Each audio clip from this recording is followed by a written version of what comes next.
तर विरोधकांना दोन्ही समाजात तेढ कायम ठेवायची असा हल्लाबोल मुख्यमंत्री एकनाथ शिंदेंनी केलाय।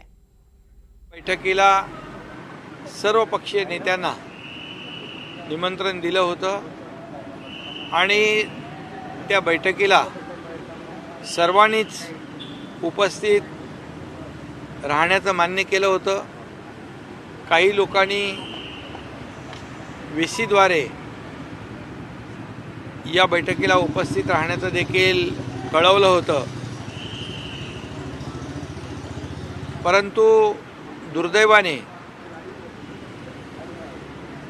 या राज्यामध्ये जे काही OBC आणि मराठा समाजामध्ये जे काही वातावरण निर्माण झालेलं आहे, महाराष्ट्र असाच पेटता राहावा, जातीय तेढ निर्माण होत राहावी, अशा प्रकारचं महाविकास आघाडीचं धोरण, त्यांची भूमिका आजच्या या त्यांच्या अनुपस्थितीमुळे स्पष्ट झालेली आहे।